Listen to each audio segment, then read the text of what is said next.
नमस्कार, एकदम प्रभात में आपका स्वागत है। इस समय मेरे साथ मौजूद हैं कामिनी दीदी, जो समाज सेवा से बढ़कर मानवता के बड़ा धर्म को समझ अपना धर्म और कर्म समझते हैं। उनके जीवन पर एक प्रकाश डालेंगे कि उनका जीवन का उद्देश्य क्या रहा और समाज को हमेशा अपनी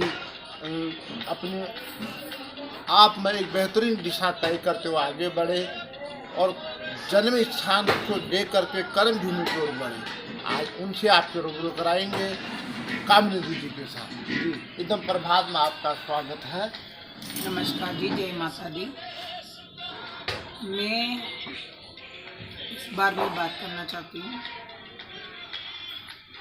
जो इंसान को शरीर के एनर्जी के लिए खाने की ज़रूरत है, अपना एनर्जी के लिए खाना जरूरी है, ऐसे भक्ति भावना जरूरी है अपनी आत्मा का ताकत के लिए। भक्ति धर्म निभाना हमारा कर्म है। अपनी कर्म करने के लिए तो ये जन्म लिया है। ये जन्म लेने के टाइम कोई उधार उतारने के लिए, अपनी कर्म सुधारने के लिए मैं अपनी जन्म के लिए दुखी नहीं होती हूँ। मेरा फ़र्ज निभाने के लिए धरती में आए तो अपनी फ़र्ज निभाना बहुत ज़रूरी है। और ये गलतियाँ इंसानों से कई होते हैं, वो गलतियाँ का सुधारना भी चाहिए। सुधारने के लिए धर्म भी अपनी कर्म भी साथ देना चाहिए। धर्म का रास्ता धर्म के नाम से बांटने के लिए नहीं है, अपनी कर्म निभाने के लिए धर्म बना है। अपनी पूजा पाठ, अपनी धर्म की कार्य जो अच्छा है, एक दूसरे का सहारा होना चाहिए। अभी जो है कोरोना काल, तीसरा लहर, ये सब है, हमें अपनी आप को समझने के लिए परमात्मा ने ये रास्ता दिया है। हर एक इंसान इंसानियत को जगाना है। इंसानियत के अंदर ही भगवान की वास है। भगवान कहीं बाहर ढूंढने की ज़रूरत नहीं है। अपने अंदर आत्मा से इंसानियत को जगाएंगे, वो इंसानियत में देवता वास करते हैं। चाहे कोई भी देवता हो, मैं जिसका मानती हूँ वो मेरा मन में है। हर एक इंसान कोई रूप दे के मानते हैं, उस रूप का इंसानियत का रूप में स्वीकार करना चाहिए। अपने मन में इंसानियत जगाना चाहिए।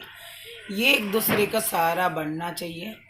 ये एक दूसरे का सहारा बन के मैंने क्या है इस जन्म लिया है ये धरती में, और मेरे कर्म क्या करना है, दूसरे के लिए मैंने क्या किया है। अभी भी मैंने कुछ नहीं किया है। भाई साहब बहुत तारीफ कर रहे हैं, और एक मैं किया ही नहीं है, शुरुआत है। और परमात्मा ने चाहा है मेरा से अच्छे काम अच्छे कर्म करवाए। वाला का हाथ सबका सिर पे रहे, सबको सही रास्ता में परमात्मा चलाए, दुख दूर हो। अपनी कर्म सही करते आए तो आधा दुख तो दूर हो जाते। परमात्मा सबको अच्छा रखे। आत्मा में ही परमात्मा बसा है। ऐसे ही महान शक्ति भारत की तपोभूमि में पैदा हुई। कामिनी दीदी ने बताया कि कर्म प्रधान है। अपना जीवन मानवता के रूप में अपने आप को समर्पित कर देना चाहिए। तो जैसे कि आपने बताया कि समाज से लेकर के अपनी जन्मभूमि से लेकर कर्म भूमि तक के लिए आपने जो हमारे दर्शकों को एक संदेश दिया, तो मानवता ही इंसान का सबसे बड़ा धर्म होता है। और आप निरंतर जो कुछ भी आपको मिला है आप समाज को देते आ रहे हैं, आगे भी यही रहेगा।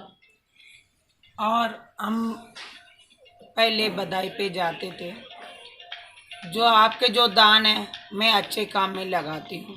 ये शब्द हम हर घर में यूज़ करते हैं, और एक उसमें मानने वाला मान लेते हैं सच्चाई, कहीं उन्हें झूठ समझ लेते हैं। वैसे हमारा जो है शुरू से हमारा गुरु की गुरु ऐसे पीढ़ी ते पीढ़ी वही समझाते आए, अच्छे काम कर्म करते आए। हमारा जो बिरादरी की बात कर रही है, हम जो दान लेते हैं, बच्चे का सदका बाहर की लेते हैं, जो दान लेते हैं हम ये बोल के लेते हैं हमने अच्छा कर्म करेंगे, और एक उसका सच्चाई बनाने का हमारा पूरा कोशिश है। जो बच्चे का बधाई लेते हैं, और एक हमारा माँ बाप का घर से नहीं लाए, और एक जो लेते हैं उसी रूप में हमने अपनी कर्म सुधारना है, अच्छे काम में लगाना है, वो हमारा फर्ज है। और ये इसका पूर्ण सिर्फ मुझे नहीं मिलेंगे, जितनी बच्चे वाला घर में हमने बधाई लेकर आए हैं, वो मेरा जो कर्म है उसका पूर्ण उनका पहले मिलेंगे। भगवान शिव का एक अर्धेश्वर नारी के रूप में जन्म हुआ, जो हम इन्हीं को रूप में देखते हैं। कामिनी दीदी का जो रूप अगर देखा जाए तो सात सात देवी भगवान शिव के रूप में हम देखते हैं, और समाज को हमेशा जो बधाई ये लेके आते हैं तो उसी बधाई के समाज को भी देते हैं। धन्य है वो नारियाँ, धन्य है वो अर्धेश्वर भगवान शिव, अपने स्वरूप में इस देश को, इस संसार को बहुत कुछ दिया। इसी के साथ फिर आगे चर्चा करेंगे न्यूज़ के साथ। आपकी बात, देश की आवाज़। नमस्कार।